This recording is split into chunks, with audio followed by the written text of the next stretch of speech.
Hey, what's up, y'all? This is something that is super special to us because this is our first sponsored show for the podcast. We are so grateful to the people at Tokyo Treat to have reached out to us and to giving us this box to show to you guys, and we're really excited to dive right in. So let's go ahead and have you take it away.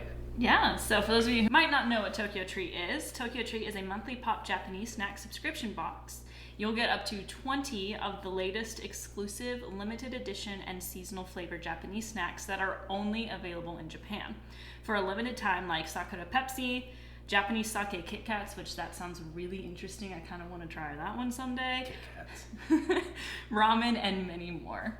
So, yeah, personal anecdote about Tokyo Treat. Tom and I were subscribed for several months, paid our own money to get this box, and it was always so much fun. We subscribed during the middle of the pandemic, and so it was really nice to get like a box of fun sent directly from Japan for us to open and to eat while we were watching some of our favorite animes, lounged up at home. So it's really, really exciting to get to partner with Tokyo Treat and the Hashira Half Hour. We're really honored that they reached out to us. And this month's theme looks pretty interesting. We got like the little booklet here, Mount Fuji Snack Venture. This says Iko, which means let's go. The enchanting fall season is upon us. What better way to savor this perfect season than amidst the majestic mountains? This month, Tokyo Treat invites you on a trip to Mount Fuji, with exclusive snacks inspired by it like Mount Fuji green tea cake, Mount Fuji sandwich cookie, sweet potato sable cookie, and wasabi potato chips. We'll take this potato chip and eat it. But this is really nice. It lists any common allergens in case you would need to know about that, and whether or not it's suitable for vegetarians, which is also pretty cool. And also contains a wealth of information about Japanese culture and tradition. So there's some really interesting facts about things that might be happening around this time of year in Japan. Thank you again to Tokyo Treat for sponsoring today's episode of the Hashira Half Hour. We are so excited to have this partnership, and if any of you are interested, you liked some of the snacks that we just munched on, and you might be wanting to get your own Tokyo Treat box, all you have to do is go to tokyotreat.com, and actually if you enter code Hashira, you can get $5 off of your first box. So thank you so much for listening, and let's jump into today's episode. Itadakimasu! Hi everyone, welcome back to the Hashira Half Hour. So excited to be back here today and be going into the thick of it. But, you know, we always love some Nanami time, some Megumi time, and we get that today. We are eating good. I will be your host today, and as always, I'm joined by my friends. You know, they call him Megumi, but I like to think of him as Me, right? Because he is the sad boy of this show. That is your big brain moment for today. Mega gloomy, if you will. The way I went to glue, like not gloomy, but like glue.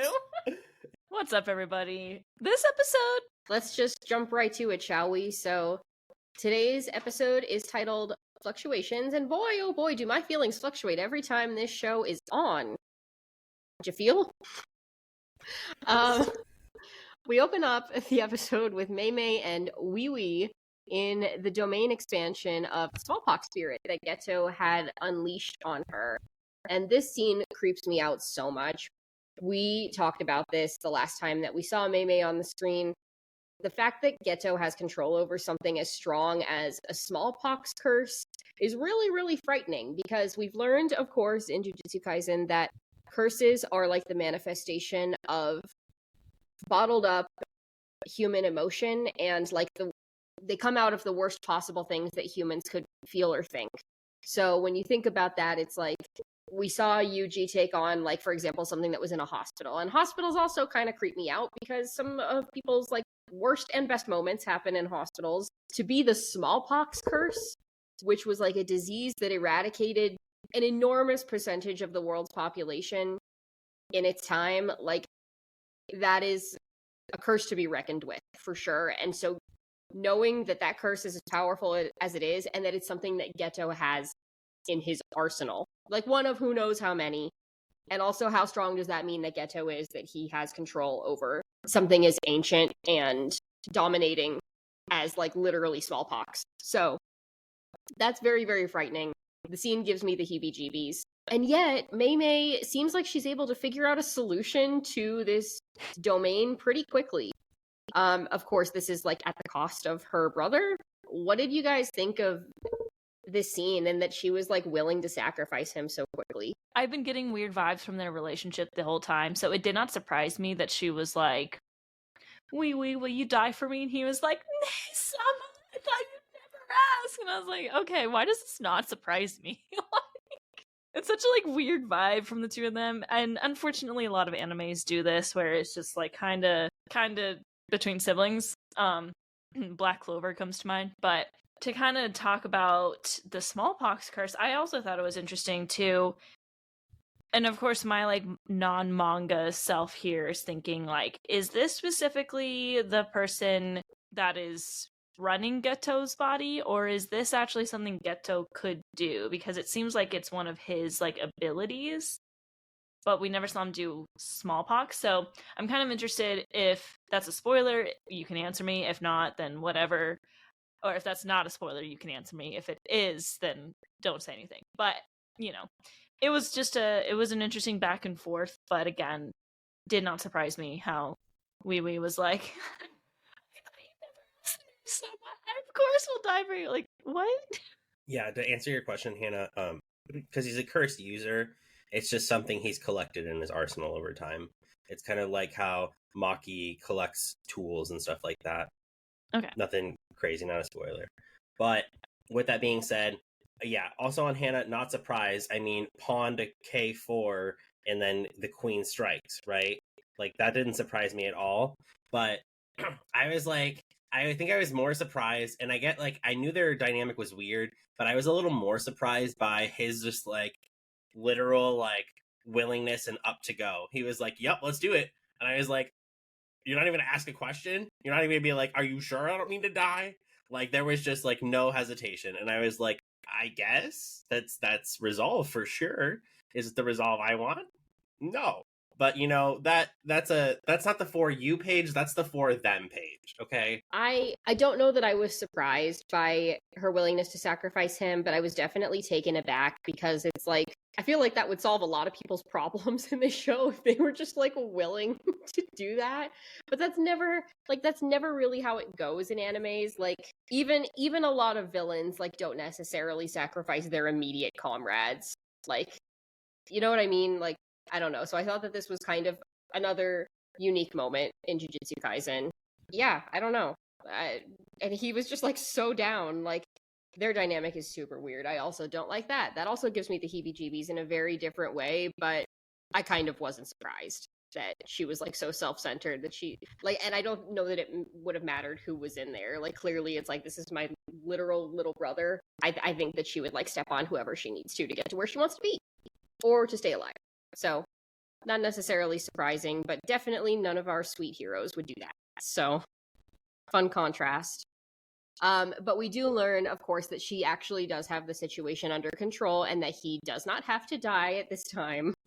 And we get to see again, like, this is the power of a grade 1 sorcerer that's like, so this is like somebody who's the same level as Nanami. She's quite strong. And she can hold her own, even against something like the smallpox spirit. However, her approach obviously is extremely different, like I just touched on. Like, she seems willing to step on others, while someone like Nanami, for example, like has a goal to protect anyone that he's taken under his wing, which we love about him so much. He's such a sweet boy, sweet teacher. Just something that I noticed. Interesting that they came from the same class. And being that they are from the same class, similar power levels, we get to see her bird attack for the first time here, which is also creepy and so strong. And they mention here in kind of a side note that apparently Gojo is the only one to have ever survived her attack, which I had a little bit of fun imagining, like what must have led up to them having to like face off against each other like that. I like to imagine that he made her angry. How do you think that dynamic worked? Like, just thinking about all of these now adult grade 1 sorcerers that were classmates turning into what they are now. Here's what happened. I know what happened. It was a one day. All three of them, Nanami, Mei and Gojo were walking down the street. Mei had a latte in hand, and that latte fell out of hand real quick. And Gojo was wearing white that day, and she wouldn't apologize for spilling the latte on his shirt. And that's when, out of her purest moment of desperation, she thought she was going to kill Gojo. And she didn't. I love that. I'm kind of imagining the picture of Jonah Hill with his coffee dropping, though. Do you know what I'm talking about? So yeah, Is that all you can say? I think that's how it came out, and I think that Gojo, of course, was like had some cocky remark like, "Oh, that was a nice effort. That was cute," but Mei definitely thought she had something on him. And I think that's the interesting part is that, like, again, we see that we get another piece of characterization about Gojo that says he's the strongest, yet the strongest has been captured. What does that mean, again, right? What does the strongest being mean? Yeah, I didn't exactly imagine that going down as because coffee spilled on Gojo. But I kind of see it as... I feel like it might have just been everyone knew Gojo was the strongest, so literally they just one time at the school were like, all right, go at Gojo with everything you have. And he was like, yeah, sounds good. I can take you on. And that's just how it went down. Either that or Gojo made some kind of remark about Wee Wee and Mei got really upset and tried to kill him. Those are the only two options I can think of, but I like Brian's story. He's way more creative than I am. I like seeing this attack. This whole scene was very Halloween vibes, and it wasn't that long before Halloween that this episode came out, so I really liked that. I mean, she's really strong. She has a lot of amazing abilities, and of course, like you said, she's a grade 1, just like Nanami. So it's good to see, her fight like this. Also, I found it interesting that Wee Wee, like, wasn't it like pretty much his power could only unlock if he was like sacrificing himself for someone or something along those lines. So I was like, okay, that makes a little bit more sense, but like still. Yeah, the dynamic's very interesting, and I think the hidden inventory also, just to like come back to that for a moment, was like very well timed as far as like where do we get this part of the story, where like where do we learn about these characters past and like who might have been the trio kind of thing, and their classmates. You have like those main two, certainly, at least, and then you have these other characters like Mei, like Nanami, and I think it's fun to imagine what that group of underclassmen might have been like back then, and yet what they continue to be. So it's interesting how that carries into their adulthood. But has Gojo ever like grown up out of being an underclassman? It's a good question. Mina says no. No, probably not. He's a kid at heart. He's a kid at heart. But I do think he can be serious when he needs to. Yeah, he can be serious and he can be very protective. Now. Thanks, Gege. We know right now he's kicking back. He's kicking back watching some Chainsaw Man in the prison realm. Hey, Netflix they set him up with a TV. What if all the animes that Studio Mappa animates just exist in the same universe? I would not want to be there. Me neither. Chainsaw Man was originally in My Hero. That's the weird part, is that during the last season when they had the large raid on the villain hideout, in the manga panels, Chainsaw Man was originally there. That's fun. It's a fun little Easter egg. That would also mean that it all started like way back when with Titans. So I don't want that world to exist. I'm just saying. Nope. I don't want most anime worlds to exist. I don't want the Demon Slayer world to exist. I don't want demons. No, thank you. No, I want to live literally inside of Howl's Moving Castle and nothing else, for the record. So accurate. No pain, only gain. On that note, Mei is finally able to break out of the domain, and what that means now is that she will have to face off with Pseudo Ghetto. How do you think this is gonna go? I have no idea. So far, nearly every fight in this arc has surprised me. So, yeah, I don't have any predictions. I genuinely, I feel like I've seen enough of both these characters that they, I feel like one has to die, but I just genuinely don't know who. But I have an idea. But I'm not going to say. We'll hang on to that. I think that this is going to go exactly the way it's meant to. And I think that's a different direction than Hannah's thinking. I think, realistically, kind of when we saw Gojo break the spell a little bit. I think I ponder, I give the question to the anime onlys. Do you think that has anything to do with Mei Mei, right? Because we knew how Gojo and Geto were super close. Now, if we, again, going back to hidden inventory, if we go to that last episode, we're pre-KFC, who was the one who had an agreeable conversation with Geto? It was Mei Mei. So, do you think that there is any way, shape, or form that Mei Mei can talk her way out of this? I'm breaking out my Haley now. On next week's episode. No, it's interesting, and yes, like, and she's called out in this, in like the monologue. I don't think here. I think it was the first time that she encountered him and before she got sent in. But she's like, probably a fake. But let's see. I do know this guy. I'm interested to see some more. But we do not get to see that now. We'll have to find out in a future episode, because now we get to see Nanami, Maki, and Grandpa Zenin head to the lower levels of Shibuya Station, and they stumble upon cursed spirit Dagon, who looks a bit like an octopus. Things move really fast here. Grandpa Zenin takes him out at super speed, which Dagon does not like, and then he proceeds to turn into a big boy. Same, honestly. I turn into a big boy when I'm not happy. Angie. Okay. I'm Pookie. I'm Angie. I cannot believe I just said that. Where's the cringe hedgehog, Kira? You know the cringe hedgehog too. I love him. Oh, whoo. Okay, yeah. I love this cursed spirit. When I say I mean that, like, I love aquatic things. There's like a specific deck type in Magic that I play that you can play as like sea creatures. Love that shit, because they're all like so beautiful and they're all like so well like designed, and I feel like this cursed spirit really reflects that. I love the way that it's still anthropomorphic and still like somewhat of a human being, but still really remains true to like what an octopus would look like as an anthropomorph. So I think it's a really cool design to start, and nonetheless it's still really powerful too. It kind of upgrades in the meantime too. It kind of goes, I don't remember exactly, but before its transformation, I don't think it could speak. And then when it kind of blossomed, it was able to start communicating, which I think is a really cool aspect of this cursed spirit as well. Yeah, I'm the exact opposite. If I get mad, I turn into the baby version and can't like function and do anything like speak. I just lose all ability to, I don't know. I just lose ability to do things. That's honestly, that's actually probably more accurate. Like I get angry and I'm like, okay, like I'm just gonna go curl up into a little tiny version of myself and not speak to anyone. It's not that bad, but oh my gosh, Grandpa Zenin definitely surprised me here. I was like, can he do anything? Can he like not do anything? Like what's going on? Isn't the Zenin clan supposed to be like insanely strong?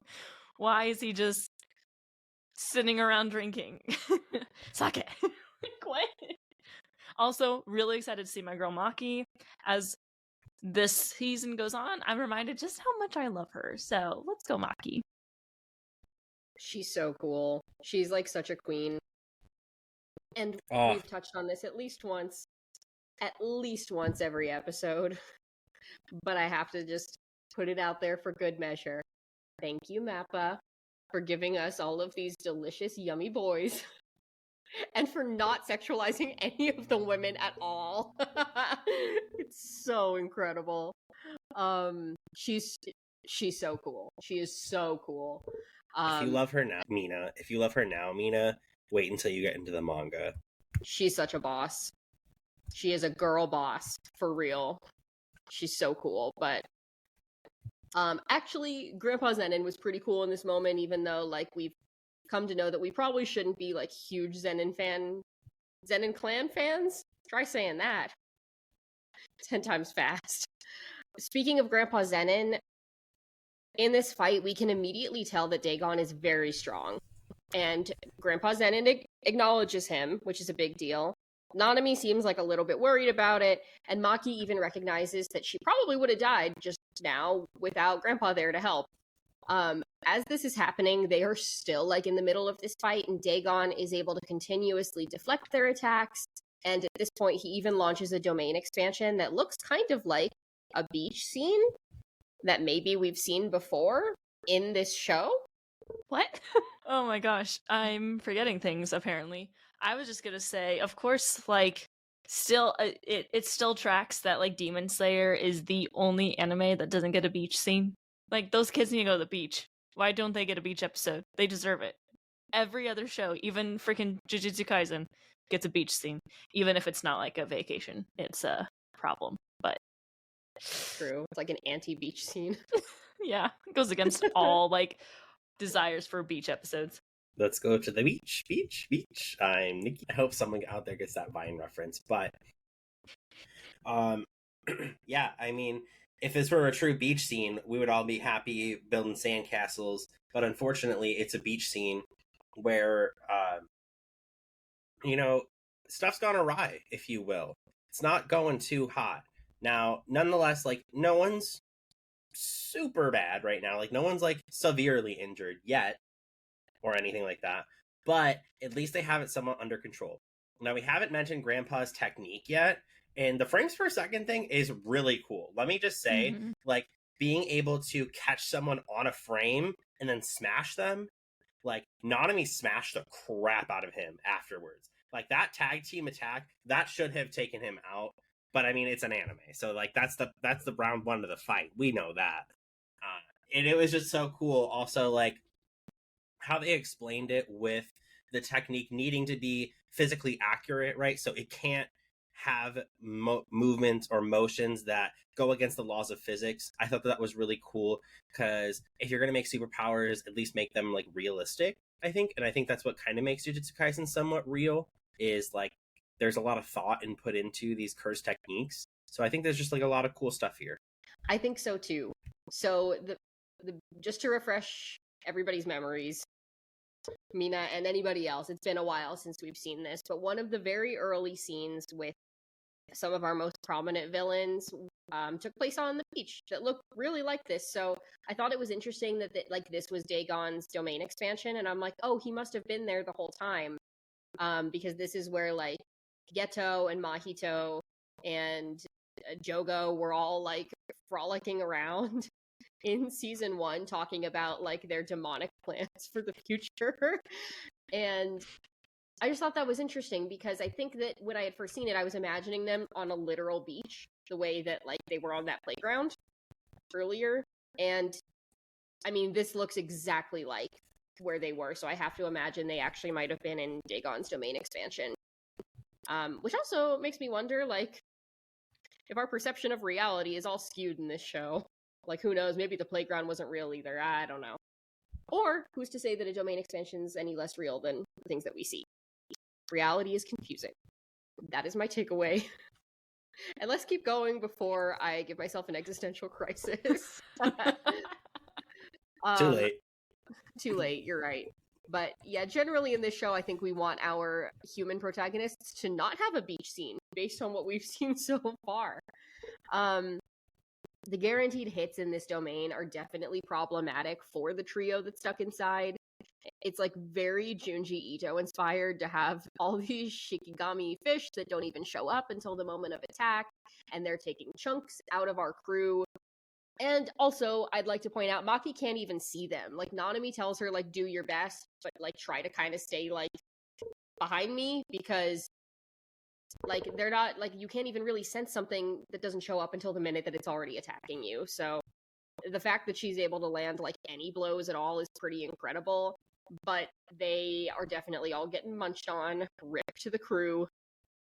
Or so it seems, because then we see Megumi fall from the sky, which is so cool. What do you think about this? Like a falling angel. That's in honor of the AOT ending coming soon. But I mean, really, what falling angel could you ask for that's better, right? We know that he's a really strong fighter, and him being in addition to the crew that is now taking on Dagon is pretty helpful. Because he has the shadows that he can use, and we've already seen how versatile those shadows can be, from the devil dogs to the rabbits for fleeing to elephant for crushing. There's a lot of stuff here that can really help out. So I think Megumi being the one to show up is honestly one of the better options.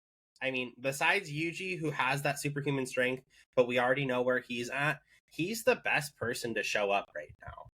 This whole sequence had me feeling some type of way.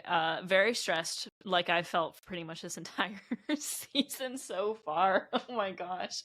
But to see these like Shikigami like come and like show up right when they're biting them, and they're like getting them good. I will say every man that I find hot in anime suddenly looks even hotter when they're bloody. So I'm not totally against some of the stuff that's going down. I just don't want certain people to die.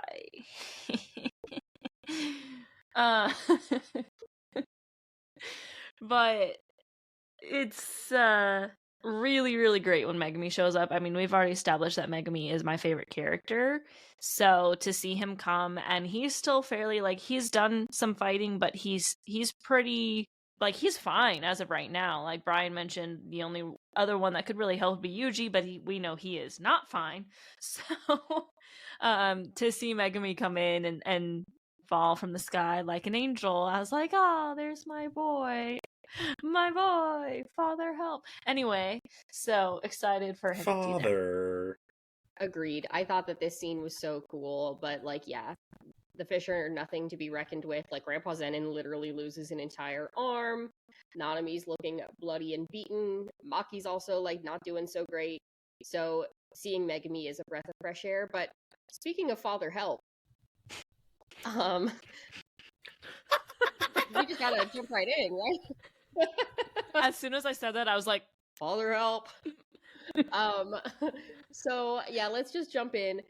Megumi offers a solution here. He's talking to Nanami, where he essentially thinks that he can hold Dagon off while the other three are able to escape the domain expansion by like jumping at his feet. Because currently Megumi's own domain expansion is fending off Dagon's, meaning that like the Shikigami attacks are not going to work. He explains that Dagon can likely only conjure one of these domains in a day, and so if they are able to leave and like break the spell, essentially, they can win against him outside of this domain. So Nanami's there, he's calling the other two over, and it's looking pretty good for our heroes until someone else shows up. not good, not good, not good. I loved this dynamic between Megumi and Nanami, first of all. I thought it was really, really cool. Again, to see Nanami just protecting his students. And this was less of a protecting him because it's a student and he wants to protect him. It was partially that, but also like protecting him while Megumi tries to do something to, you know, get them to be able to turn the tables against him. So I really, really enjoyed seeing him, you know, kind of like he saved him from an attack. So that was really, really cool. Now Daddy showing up, you know, that's the very last flash of this entire episode. So I'll save most of my thoughts for him showing up for the next episode, but I feel like it can't mean good things, but we'll see. God damn! Listen, all right. I know he's a bad man, but he's a bad man. Not the accent. No, listen, him showing up. Johnny my husband is also a manga reader, and he forgot that this happened, and that might be like kind of Emily's favorite moment the other week when Hannah was freaking out about Nanami. This is maybe my favorite moment or correlated moment of this episode, was seeing my husband's face react to who we know shows up. So my God, he was like, and I was like, you forgot, didn't you? And then the freaking ending credits. Yep. This is the worst. Every single time. They really, Mappa really knows how to do it to him, and by doing it to him, I mean doing it to us. Personal vendetta. But this is where we leave off for next week, folks. So we'll have to see what's going to happen here in the next episode. Do we have any final thoughts before we just jump into our favorite moments? Okay, well then I will go ahead and go first. So, other than shirtless Nanami, thanks Mappa, so for me, like, one of my favorite moments also was my interaction with the person I was watching this with, which is, of course, my sweet Tommy. But we know Tom is a sweet boy, but definitely a film bro. And so when Grandpa Zenin turns into literally Tom, he's like giving this monologue. He's lecturing Dagon, and what it feels like he's lecturing the audience directly about like aspect ratios, resolutions, and frame rates. And he's like, don't you think it's undignified to have your TV set to the super HD 4K setting? And I was like I'm like literally Tom, like probably could have given this monologue right as we were turning on the TV to watch this episode. I was laughing my ass off knowing that that is exactly my boy. What does it all mean? I'm going to leave that to Tom to explain. Leave it to the pros, but that was just so funny to me. He's never been more like an anime character than in that moment. Yeah. Like I said, correlated moment was my husband reacting to the ending scene. However, I will say that I did like, again, Grandpa Zenin's curse technique. I think it's a really cool technique, and I think very inventive of Gege to give us something that feels so modern. A lot of anime take place in what feels like such a long time ago. When we talk about Demon Slayer, when we talk about Attack on Titan, even, it feels a little bit while ago. When we talk about all these other anime, yet this feels so like present day that it makes it a lot more relatable. And I think it kind of goes back to another segment we talked about, how all the names are like regular names. Like everyone knows a Gojo because it's like Derek in Japan. So it's just like, it feels so common. It's so cool that it's like somewhat relatable. I really did like that. And what's funny is like I'm watching this alone because Jordan will be waiting to watch this all until the season is out like he usually does. But I was literally sitting there thinking, why is this character like reminding me of Tom? Or maybe it was like I was sitting there like, oh, I bet Tom's loving this or something along those lines, because I have no idea like any of the technical side that he's talking about. All I get is like the frames thing. I understand frames when it comes to animation, but everything else that he had mentioned, I was like, I bet Tom's having the time of his life. And then I'm fairly certain right after the episode, he posted something about it. And I was like, of course he did. I think he felt a little called out, to be honest. Oh, Lord. That was really good. But favorite moment, I have to go with when Megumi showed up. I just love Megumi. And like him trying to fight with Maki and everything. It's just a really cool moment. I love it when, the students, even from different years, are working together. It's getting harder and harder to pick favorite moments, guys, because the episodes are all really, really good. So, also, I feel like they're going by so fast because they're so good now, especially. But on that note, we have more to talk about next week for sure. Let's go ahead and move on to this week's Shibuya secret. So this one's a little fun. Did anyone recognize Dagon's voice? This made a little bit of a splash on the internet because he is a pretty well-loved and renowned voice actor in Japan. His name is Kenta Miyake, and you might recognize him from some other shows if you watch the Japanese voice-acted versions. He is probably best known currently as All Might in My Hero Academia. So if you recognize his voice, this one's definitely a little different. He was also Scar in Full Metal Alchemist Brotherhood. If you're more of a gamer, he played the recurring character Vector the Crocodile in some of the Sonic games. And he's also well-loved for Japanese dubs of a lot of really famous like Hollywood movies. So for example, he is the Japanese voice of Thor in the beloved Marvel franchise. Lots of places to find and love him, and the internet really embraced the fact that he was in this episode. So I thought that was really cool. He's had so many roles, a really interesting and prolific career. So it's just cool that we were lucky to get his talent for a moment here in JJK. That's all that we have for you this week. Thank you so much for listening again to the Hashira Half Hour. As always, you can find us on all of our socials at Hashira Half Hour or at Hashira Half on X.